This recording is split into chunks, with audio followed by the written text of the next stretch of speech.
The WNBA agenda linked to Caitlin Clark. Angel Reese said to be taking a concerning turn. While friendly rivalries have existed in the W, things never got as heated as they have with Caitlin Clark and Angel Reese. The two have a genuine rivalry, the magic bird of women's basketball, if you will. There's geographical proximity, histories dotted with pivotal data points, and bad blood that dates to college. Despite the volcanic start to 2025, the rest of the season was pretty silent due to injuries to both. However, that did not stop the online fan fury from continuing debate and quarreling regarding their favorite athlete. Something that is taking a dangerous turn, according to ESPN reporter Sarah Spain. One of the worst things about women's sports right now, and particularly the W, is because there's a lot of agendas being pushed by criticizing someone like Angel Reese or by fighting on behalf of Caitlin Clark. There are a lot of misattributed quotes or fully made-up quotes, and because there's nowhere to go to say, "Oh, she never said that," it just travels, Spain said on Casuals with Katie Nolan. There are multiple quotes that either Reese or Clark apparently said that have spread like wildfire in the WNBA fandom. "Y'all make $1,400 a week. I make $1,400 in 7 days." A post alleged that Reese said this. It had more than 100 likes across social media. This post has 111K likes on Instagram, and there's no record Angel Reese ever said this. SB Nation's No Dalzell shared. Misinformation/fake news is just getting so insane. I don't even know how you combat this. Then the popular parody account NBA Central put out a post which alleged that Clark said this after Angel Reese appeared on the NBA 2K26 cover. At first, I thought it was a prank. I'm happy for her, though. This post has 72 likes. It's obviously a manufactured quote, but on the fly, it could be perceived as real by some. However, this is just the nature of the account across the WNBA and the NBA. No one is spared from the trolling. It's just that a part of the WNBA fanbase has little information regarding this and takes things literally without verification. The fake news problem is prevalent in the social media era, and the WNBA is just getting affected this year because of its massive increase in popularity. Courtesy of the paper interaction model of social media, this clickbait type of quotes and fake news is never going to go away. The solution is always verifying each piece of information from trusted sources before concluding, be it regarding the player you support or a rival. That's where people get it wrong. They selectively verify the information because of confirmation bias.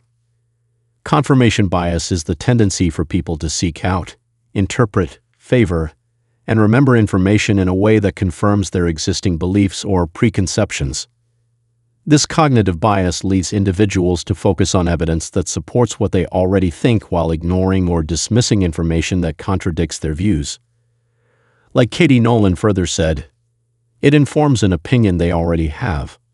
They scroll past it, and then they use it in conversation if it ever comes up.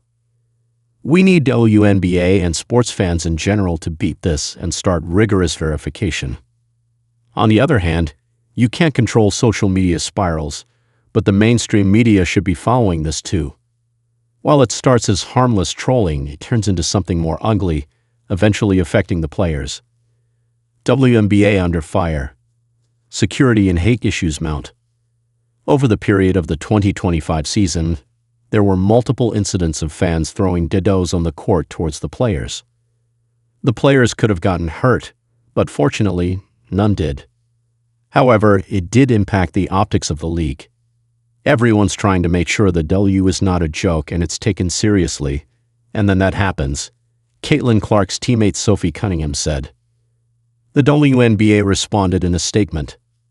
The safety and well-being of everyone in our arenas is a top priority for our league. Objects of any kind thrown onto the court or in the seating area can pose a safety risk for players, game officials, and fans. Beyond those multiple incidents, Angel Reese has been a victim of racist abuse on social media.